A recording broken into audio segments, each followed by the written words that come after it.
Do you ever feel guilty?" The woman's voice purred, smooth and laced with velvet venom. Luna froze, her knuckles pale as her hand hovered over the heavy brass handle of the Alpha's study door. "Guilty?" David scoffed. The deep, familiar timbre of his voice, the sound that usually brought her comfort, now struck Luna like a physical blow. For what? Luna plays her part perfectly. She smiles for the council, she keeps the pack's alliances secure. But she's cold, Celine, utterly empty. A delicate, cruel laugh echoed from within the room. "And Baron, my Alpha?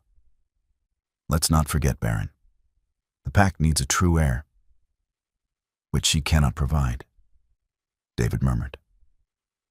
In the darkened, silent hallway, Luna pressed a trembling hand against her stomach, the crisp ultrasound paper crinkling softly in her pocket.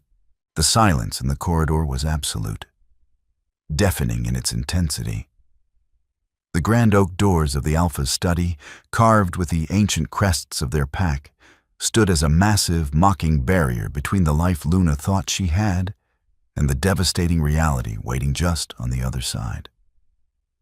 She didn't gasp. She didn't cry out. The shock was too profound, too absolute for something as simple as tears. It felt as though all the oxygen had been vacuumed from the opulent, dimly lit hallway, leaving her chest tight and aching. Inside, the clink of heavy crystal against glass broke the quiet. David was pouring his favorite bourbon.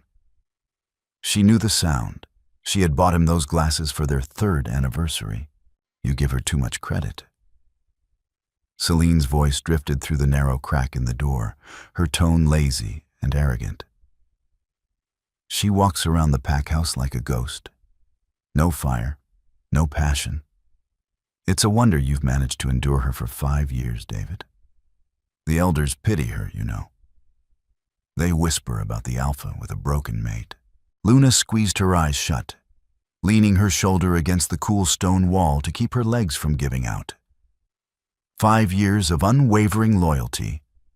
5 years of managing disputes, balancing the pack's fragile economy, and standing by David's side through brutal territorial disputes. She had been his anchor, his strategist, his quiet strength. And this was how he viewed her: a political necessity. A cold, empty ghost. "She has her uses," David replied, his voice devoid of the warmth he reserved for the public eye. It was clinical, detached. "Her family name brought us the Eastern Territories, and she doesn't ask questions. She doesn't demand my time the way you do, my beautiful nuisance."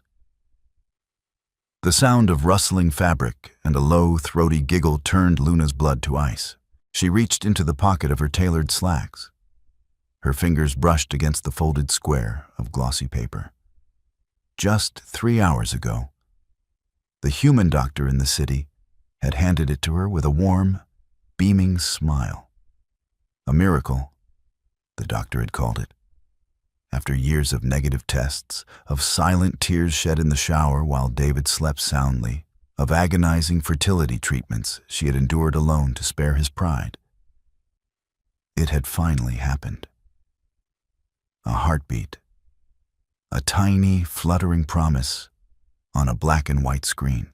She had rushed back to the pack house, her heart soaring, ready to burst into his study and share the news that would finally make their family whole. Instead, she stood in the shadows, listening to the man she loved dissect her worth with his mistress. "When will you step down from this charade?" Celine murmured, her voice dropping to a sultry whisper. "When will you claim me publicly? You know I can give you the strong pups this pack demands." There was a long pause. Luna held her breath. A tiny, foolish, pathetic fraction of her soul, hoping David would defend his mate. Hoping he would draw a line. "Patience, Celine," David finally answered, pressing a kiss to what Luna imagined was her neck, judging by the wet, soft sound of it. We wait until the winter solstice negotiations are finalized. Once the treaties are signed, her political leverage will be obsolete. Then, we will deal with the Luna problem. The Luna problem. The words did not break her. They forged her. The agonizing heartbreak that had gripped her chest only moments ago crystallized into something entirely different. It was a cold, pure, and terrifyingly calm resolve. The woman who had walked up to this door. The devoted, eager to please mate, desperate to give her alpha a child. Died in that dimly lit corridor. She slowly withdrew her hand from the door handle. She didn't let the brass clink. She didn't shift her weight too quickly on the hardwood floor. Luna moved with the silent, predatory grace of a wolf who had just realized she was surrounded by enemies. She looked down at her flat stomach, her hand resting protectively over her womb. David didn't deserve this miracle. He didn't deserve her loyalty, and he certainly would never lay a finger on her child. This pup was the pack's future, the true heir he so desperately wanted. But she would see the world burn before she let him use her baby as another political pawn. Turning her back on the study, Luna walked away into the shadows of the estate. By morning, the Alpha would find his problem permanently solved. The Alpha's suite was a masterclass in suffocating luxury. Vaulted ceilings, dark velvet drapes that blocked out the moon, and a massive 4-poster bed that suddenly looked to Luna like a tomb. She moved through the space methodically, a ghost haunting her own life. There was no frantic tossing of clothes, no dramatic sweeps of the arm-clearing vanity tables. Panic was a luxury she could not afford. Survival required precision. She pulled a modest, faded canvas duffel bag from the very back of the walk-in closet. It was the same bag she had brought with her 5 years ago when she first arrived at the pack house. A poetic bookend to a miserable chapter. Luna opened her dresser drawers, bypassing the expensive silks, the designer dresses David had bought to make her look the part of a wealthy alpha's mate at galas. Instead, she packed her oldest, most durable clothes. Thick wool sweaters, sturdy denim, and thermal socks. She packed practical toiletries, moving through the bathroom without once looking into the gilded mirror. She didn't want to see the reflection of the woman who had been a fool for half a decade. From the false bottom of her jewelry box, she retrieved a thick envelope. Inside was a substantial stack of mortal currency, cash she had been quietly siphoning and saving from her own personal allowance over the years. It hadn't been an escape fund, not initially. It was just a habit of independence she had never managed to break.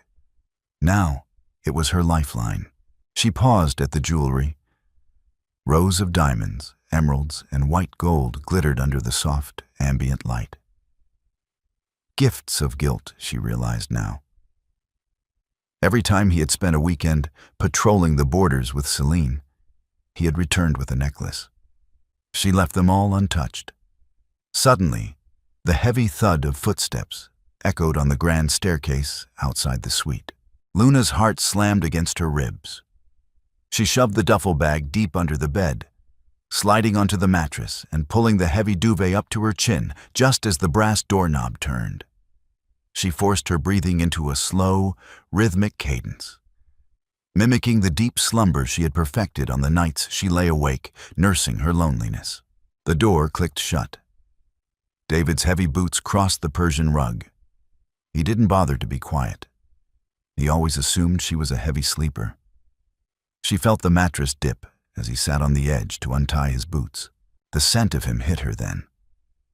Beneath the natural woodsy musk of his wolf was the sharp, undeniable floral tang of Celine's expensive French perfume. It was overpowering, clinging to his skin and his clothes. Bile rose in the back of Luna's throat, acrid and hot. But she swallowed it down, keeping her face relaxed. her eyes lightly closed. "Luna," David whispered. It wasn't a whisper of endearment. It was a test. She didn't stir. He grunted softly, satisfied. The rustle of clothing followed as he undressed, tossing his shirt carelessly over a velvet chair. He slid under the covers next to her. The warmth of his body radiating against her back made her skin crawl. He wrapped a heavy arm casually around her waist, pulling her against his chest in a practiced motion of possession, not affection.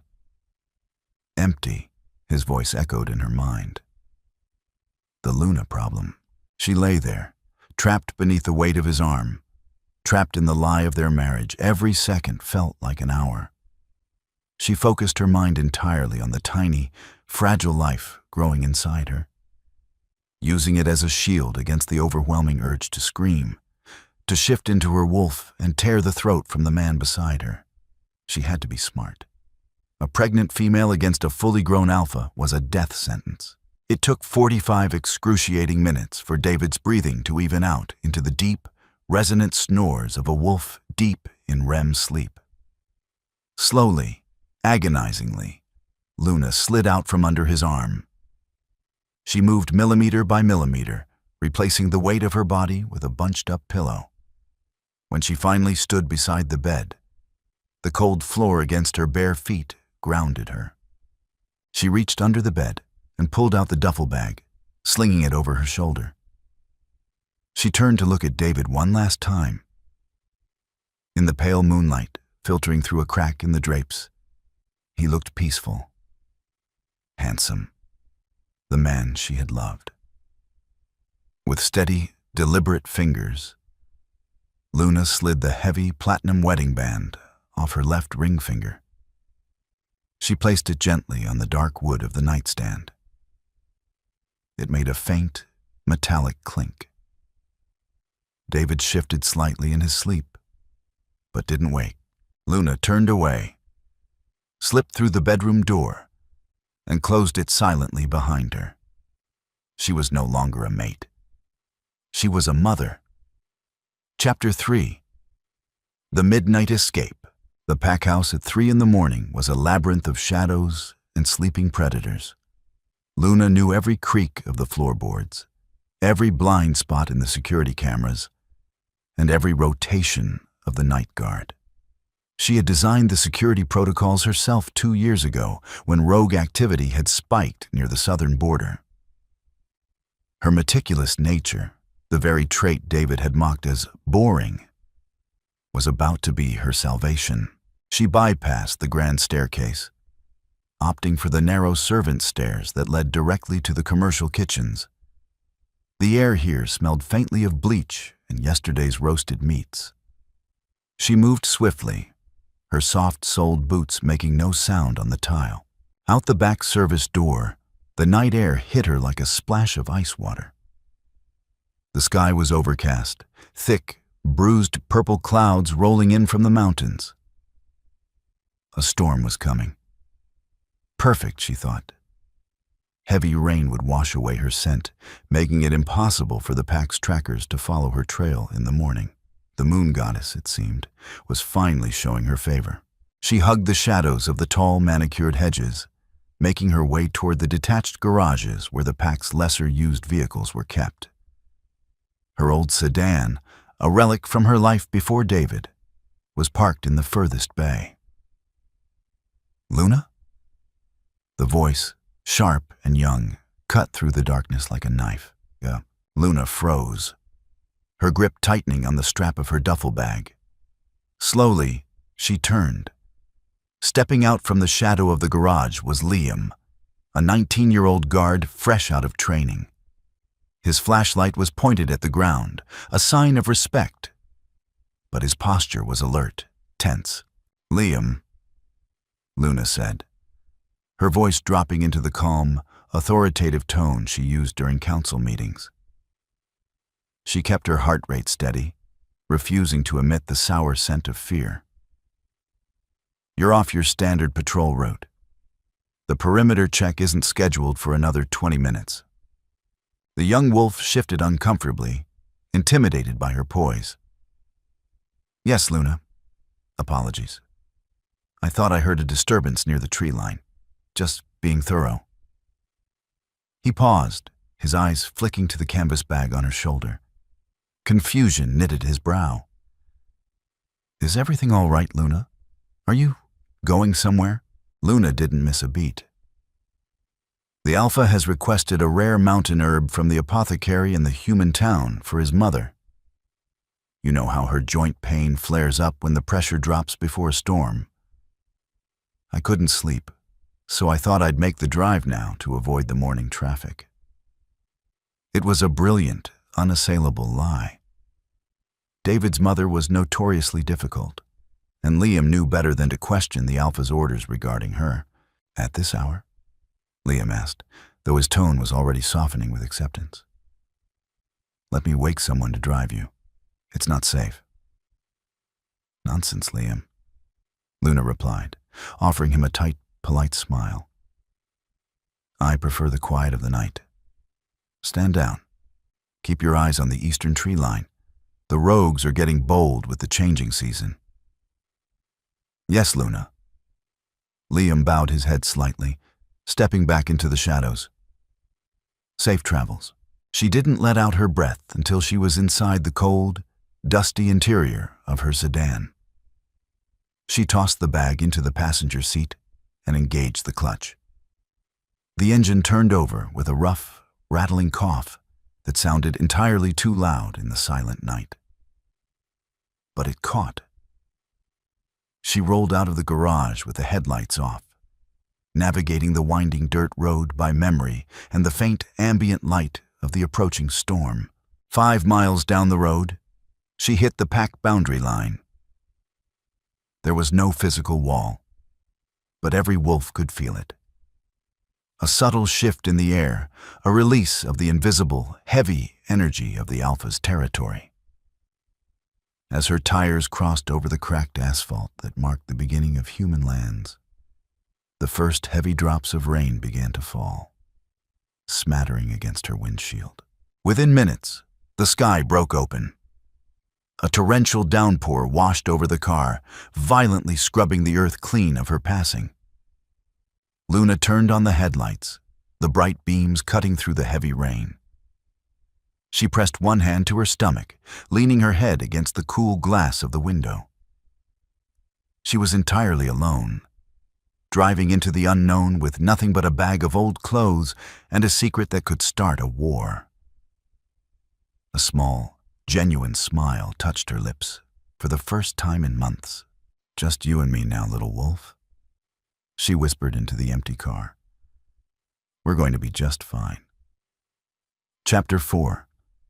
The cold light of day. Dawn broke over the human town of Crestwood like a bruised plum. The sky a mixture of deep purples and harsh, steely grays. The torrential rain that had masked Luna's escape had slowed to a persistent, dreary drizzle. She pulled her battered sedan into the gravel parking lot of a faded establishment called the Starlight Motel. The neon sign buzzed ominously. The T and the E burnt out, casting long, fractured shadows across the damp pavement. It was exactly the kind of place a wealthy Alpha's mate would never be caught dead in, which made it the perfect sanctuary. Luna turned off the ignition, the sudden silence in the cabin ringing in her ears. Her hands remained rigidly gripped around the steering wheel, her knuckles white. The adrenaline that had propelled her through the night was rapidly evaporating, leaving behind a bone-deep exhaustion that made her limbs feel like lead. She forced herself to breathe, uncurling her fingers one by one.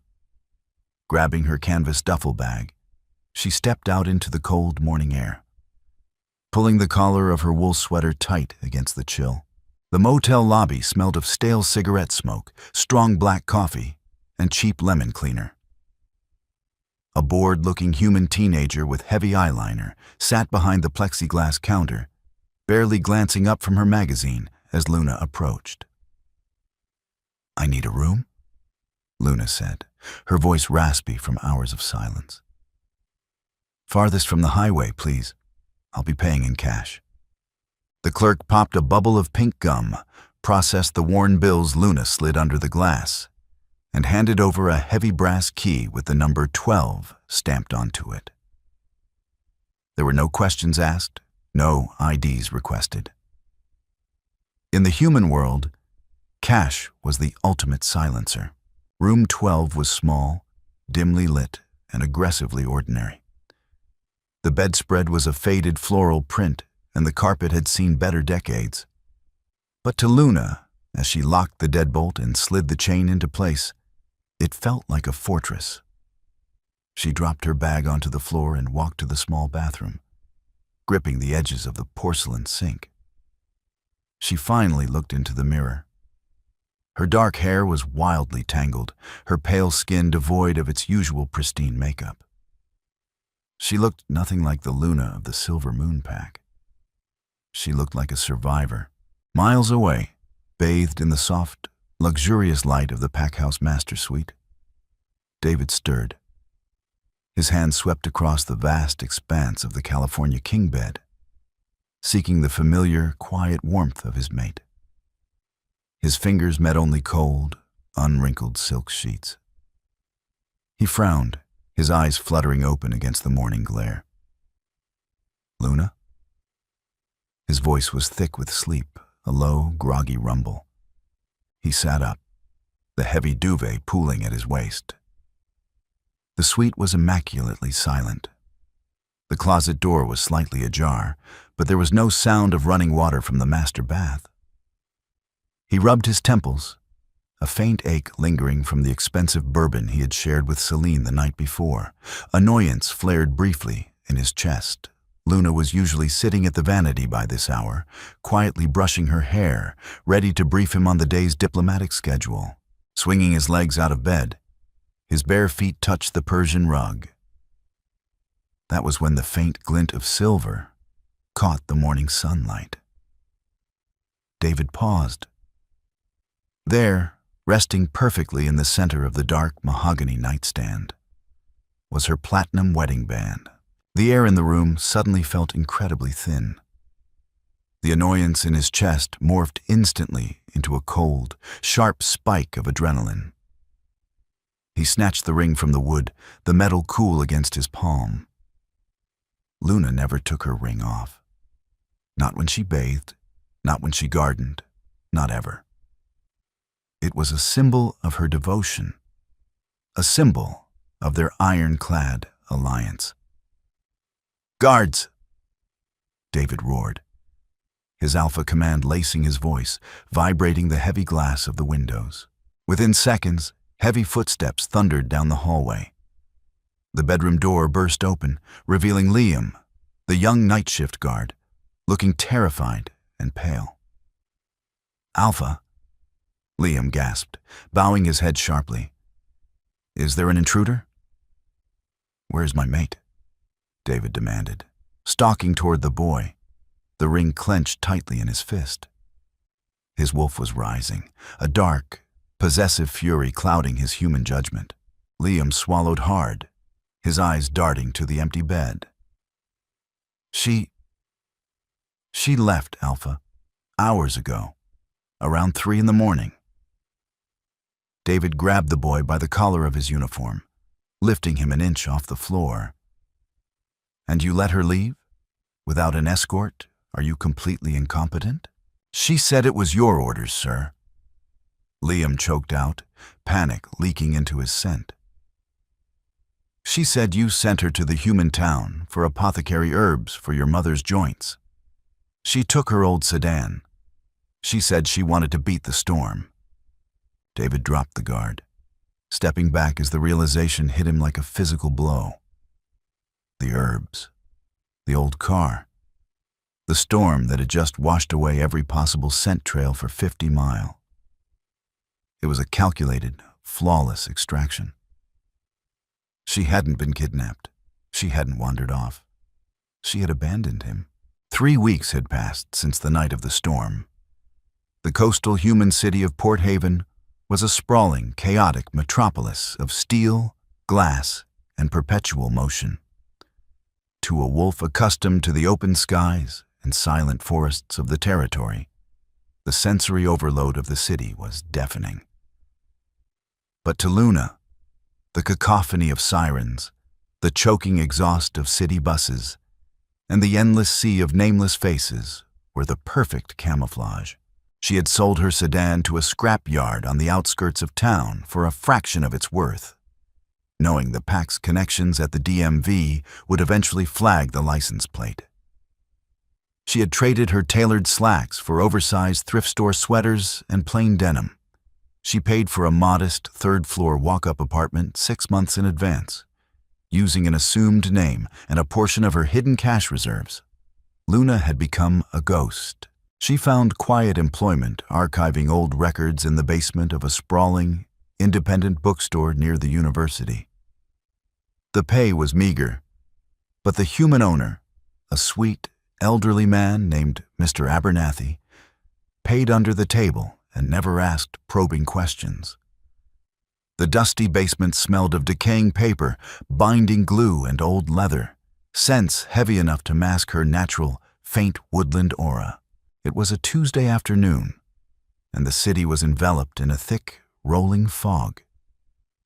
Luna was walking back to her apartment from the local grocer, a canvas tote bag slung over her shoulder.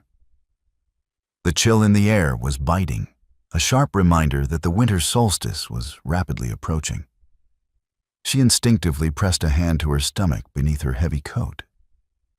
At nearly 3 months, the tiny bump was barely noticeable to the human eye. But to her, it was the center of the universe. She turned the corner onto a bustling street lined with artisan cafes and boutique shops. She was calculating her remaining funds in her head, planning how to manage hospital bills under a false identity, when it hit her. Pine needles, damp earth, and the distinct, metallic tang of wolf's blood. Luna froze mid-step, her heart slamming against her ribs like a trapped bird. She didn't turn her head. She didn't change her expression. Through 5 years of training alongside David's military strategists, she had learned to control her physiological responses. She forced her breathing to remain even, keeping her eyes fixed on the pavement ahead. It was Marcus, the Silver Moon Pack's lead tracker. He was close. The scent was incredibly fresh, cutting through the smog of the city like a razor. Luna casually shifted her path, blending into a large group of college students waiting at a crosswalk. She chanced a microscopic glance at the reflection in a bakery window across the street. There he was. Marcus stood near the entrance of a subway station, a rugged, imposing figure in a dark leather jacket, completely out of place among the fashionable humans. His head was tilted slightly, his nostrils flaring subtly as he tested the wind. He was hunting.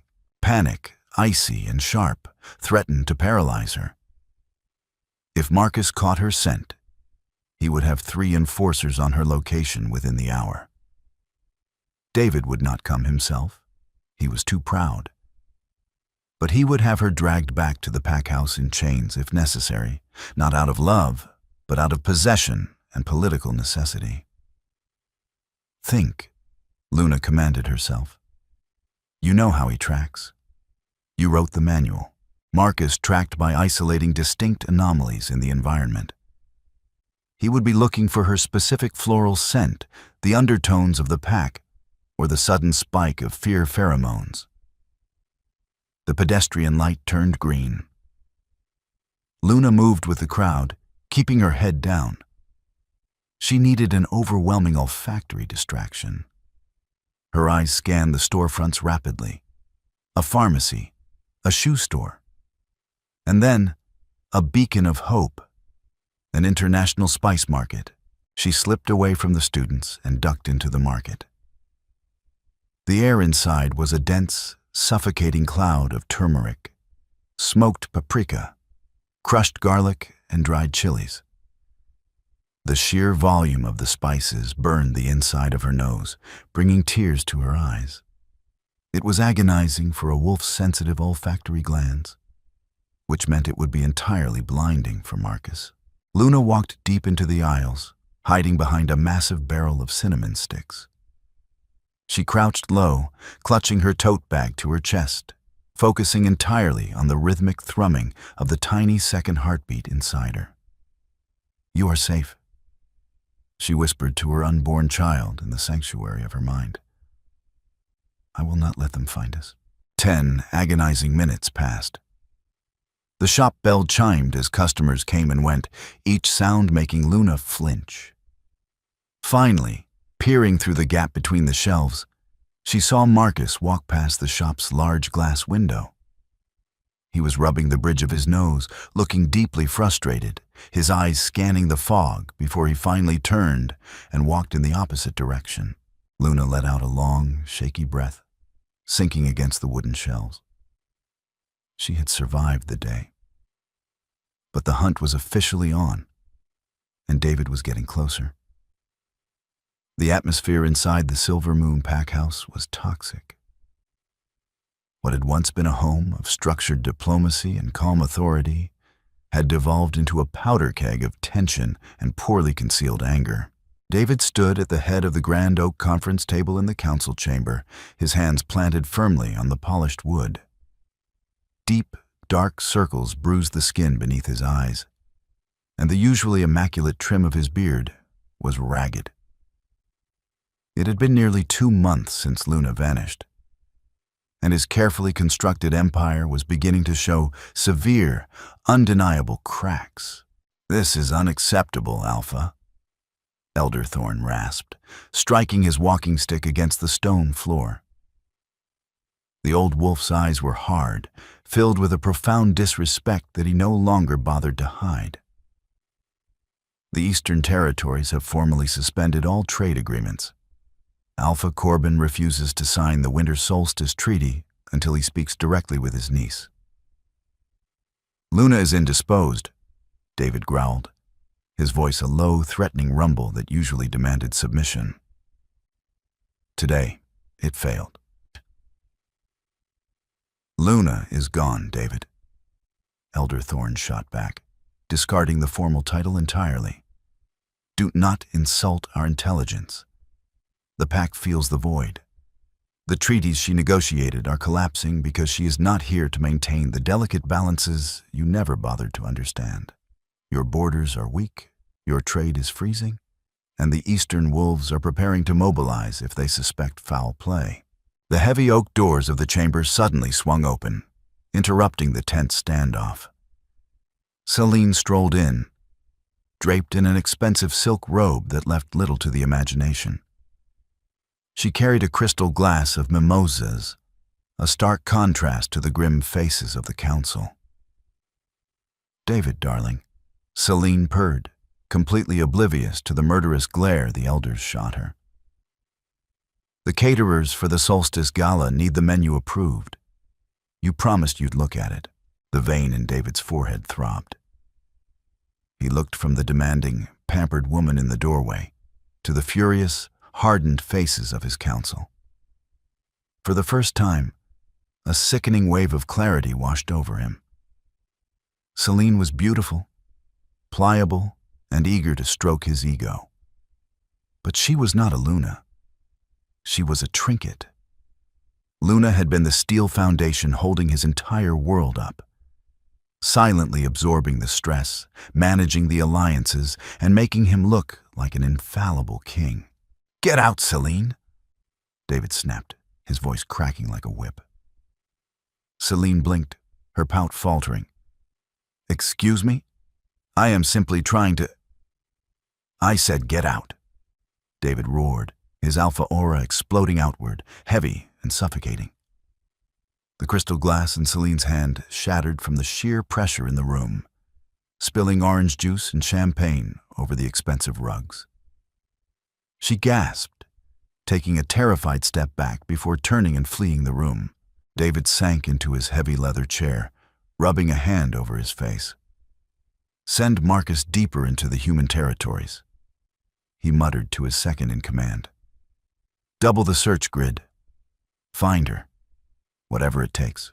Miles away, oblivious to the storm raging in her former home, Luna was stacking boxes of fresh inventory in the back room of the bookstore. At herself, she wore a thick, oversized cardigan, the soft wool comfortably draping over the gentle, undeniably maternal curve of her belly. The fear from her close call with Marcus weeks ago had settled into a quiet, vigilant caution. The bell above the shop's front door chimed cheerfully. "I'll be right out, Mr. Abernathy," Luna called out, wiping dust from her hands onto her jeans as she stepped out from the back room. She froze. Standing in the center of the quiet bookstore was not the elderly owner, nor was it a harmless human customer. It was a man in his late 30s, toweringly tall, dressed in a sharp, tailored wool coat. His silver eyes locked onto hers instantly. Luna's breath hitched. She recognized him immediately. Alpha Kalen of the Northern Pines Pack. He was a fiercely independent alpha, ruling a massive, brutal territory far to the north. Years ago, during a harsh famine, Luna had secretly convinced David to route surplus grain to Kalen's borders, saving hundreds of his people. David had done it for political leverage. Luna had done it because she couldn't stand the thought of starving pups. Kalen didn't move aggressively.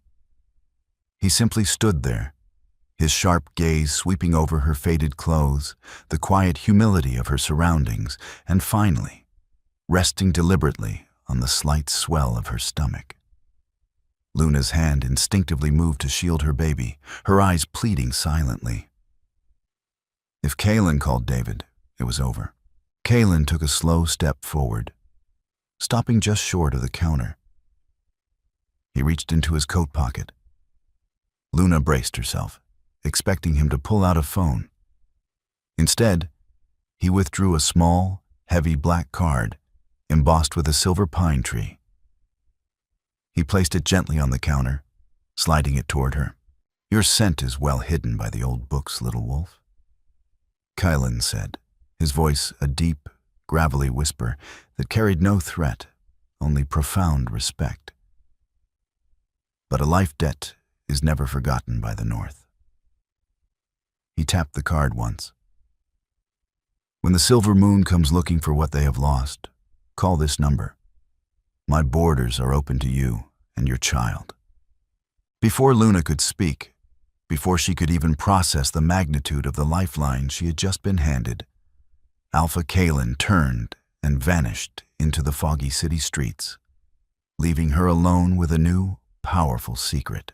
The first snow of the season began to fall over Port Haven, dusting the grimy city sidewalks in a fragile layer of white.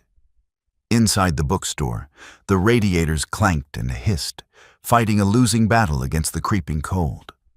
Luna stood by the frosted front window, a feather duster idle in her hand.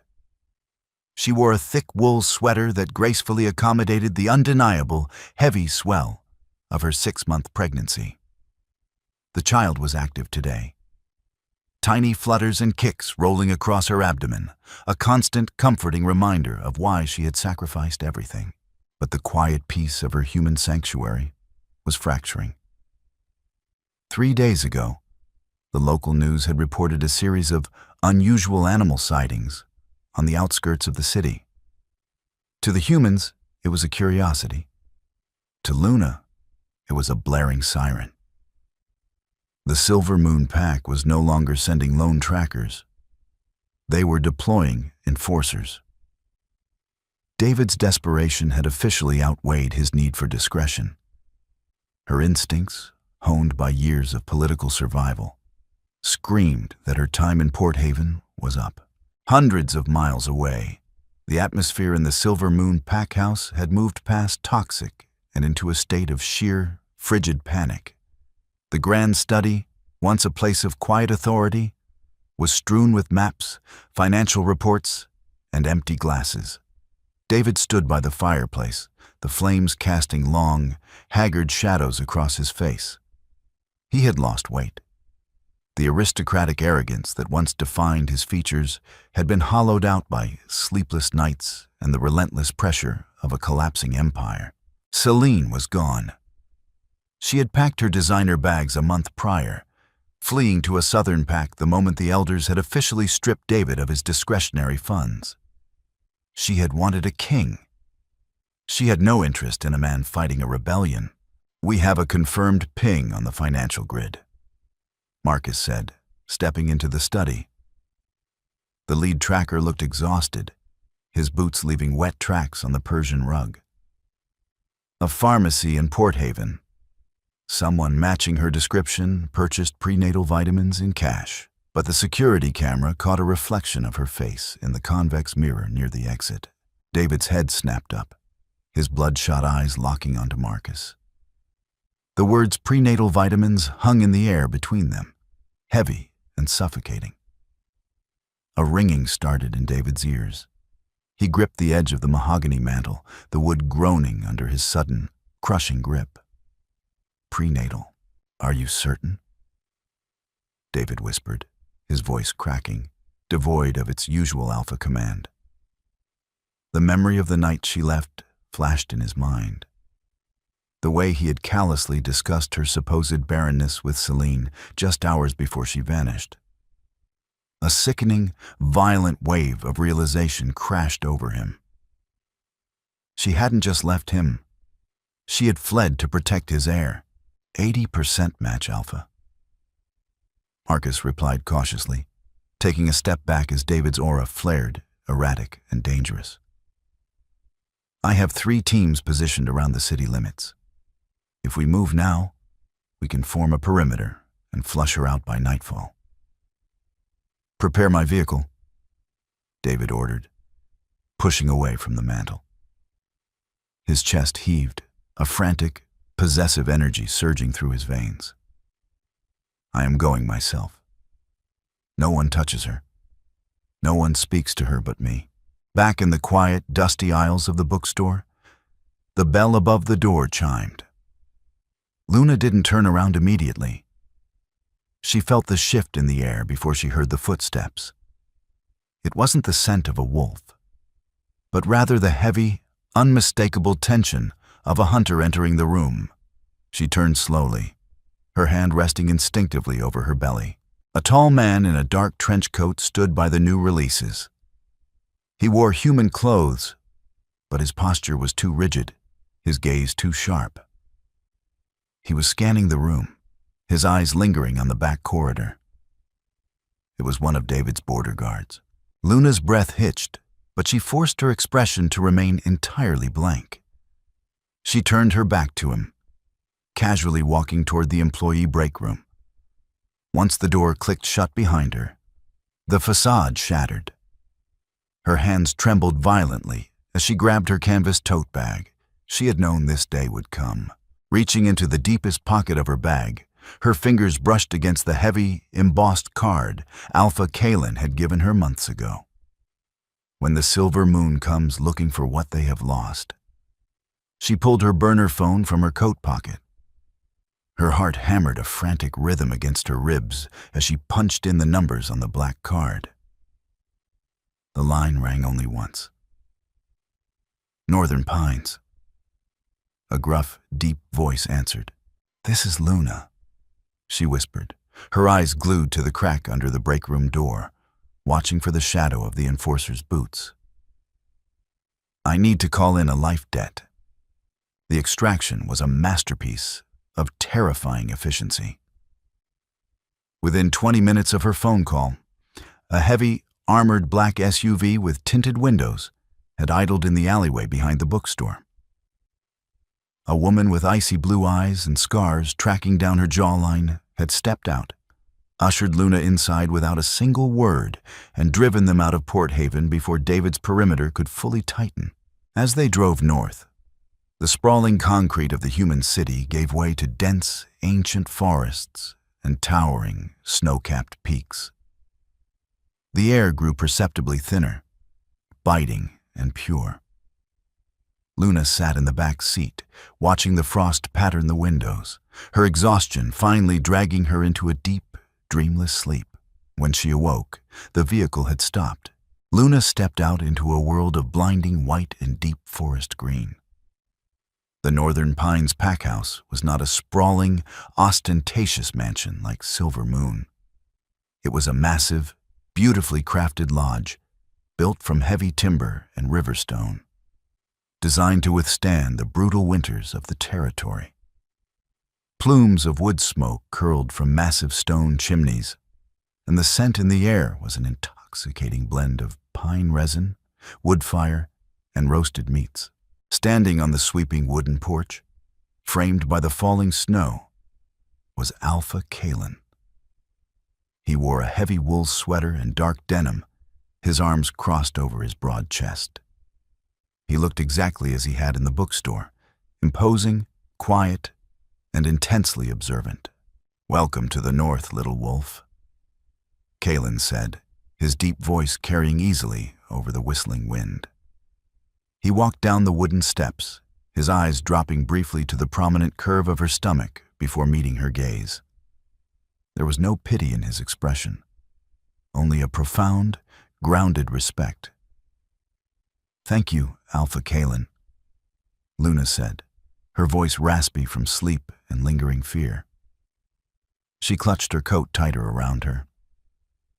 "I know harboring me is an act of war against the Silver Moon. David's treaties are crumbling, and his borders are bleeding," Kalen replied evenly, gesturing for her to follow him inside. "He is in no position to wage war against the mountains. You are safe here, you and the pup." The next 2 months in the Northern Pines were a revelation to Luna.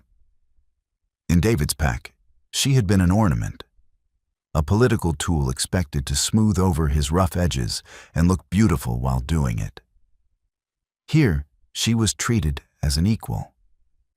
The Northern wolves were harsh and pragmatic, but they valued wisdom above all else.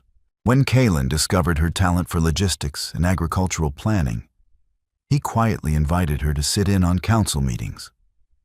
She helped them optimize their winter food storage, mapping out trade routes through the treacherous mountain passes that the elders had overlooked. She found herself laughing during communal dinners in the great hall, her spirit slowly knitting itself back together. She was no longer a ghost.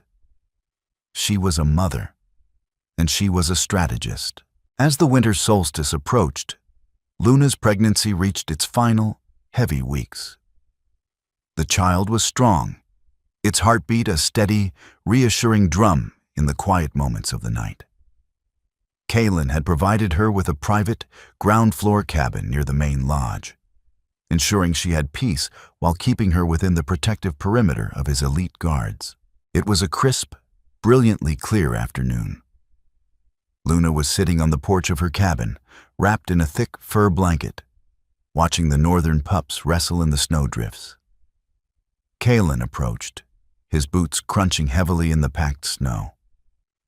He didn't sit, instead leaning against the wooden railing, his jaw tight. "My scouts reported back from the southern pass," Kalen said quietly, not looking at her, keeping his eyes on the tree line. Luna's hand instinctively went to her stomach. The gentle warmth of the afternoon suddenly felt freezing. "He found us. He has been marching his personal guard up the valley for 3 days. Kalen confirmed, his silver eyes finally turning to her. They were hard, unyielding. "He is demanding an audience at the border river tomorrow at dawn. He invokes the ancient right of claim. He says I have stolen his mate." Luna looked down at her hands, the phantom weight of her platinum ring still a lingering ache on her finger. A tremor of residual fear spiked in her chest, but it was quickly swallowed by a fierce, maternal fire. She was not the same broken woman who had wept silently outside his study door. "Will you hand me over to avoid the bloodshed, Kalen?"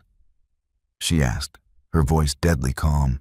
Kalen pushed off the railing, his towering frame casting a protective shadow over her. I told you, little wolf.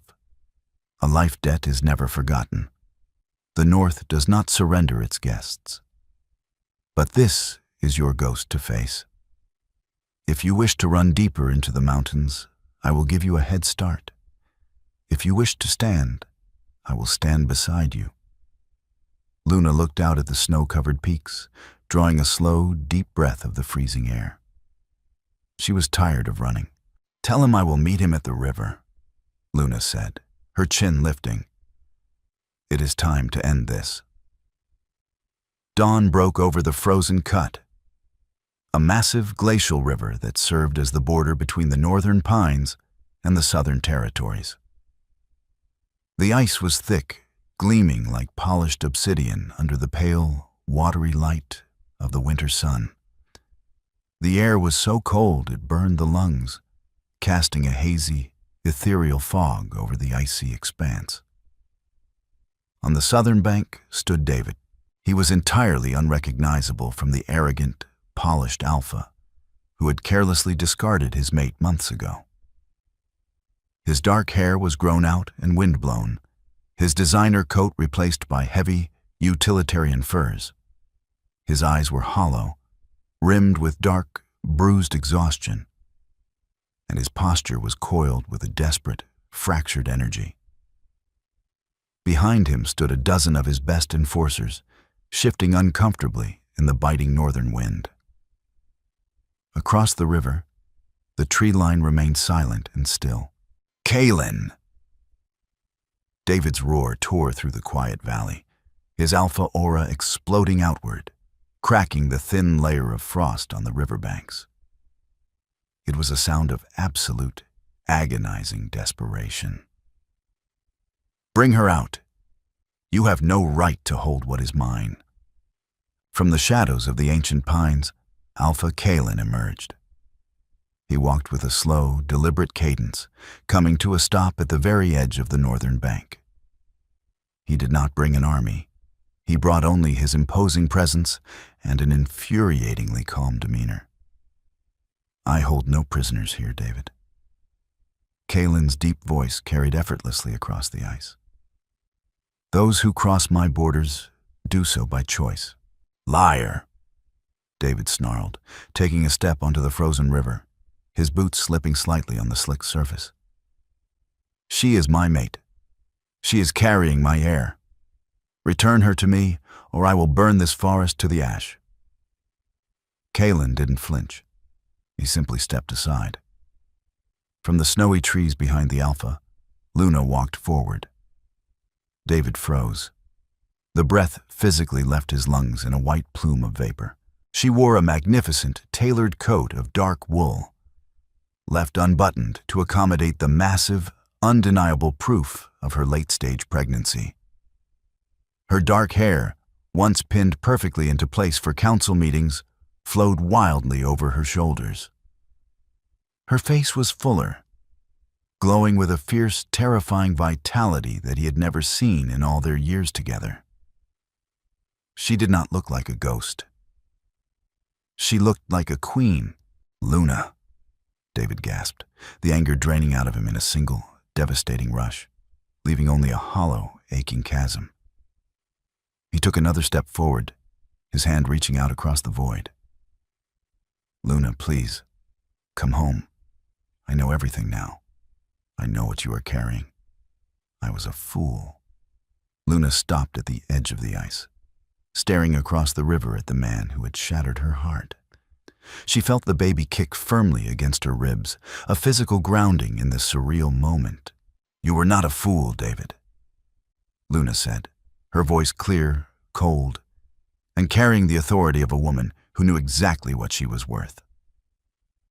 You were exactly who you always were, a man who only values what benefits his ego.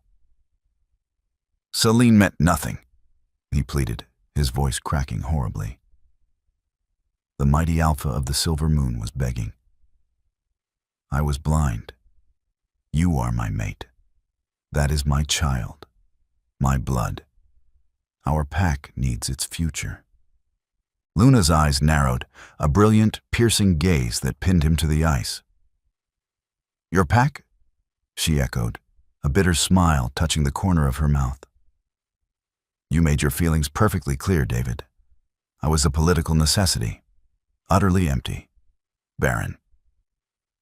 She paused, letting his own cruel words echo in the freezing valley. This child does not belong to the Silver Moon. This child belongs to me. You cannot do this, David yelled, tears of absolute frustration and grief finally spilling hot over his freezing cheeks. I am its father. I command you to return. You command nothing, Luna replied, her tone dropping into a deadly, quiet register. She stepped right up to the invisible boundary line. You waited until I was useful again to decide I had value. But my worth was never tied to my womb, David. And it is certainly no longer tied to you.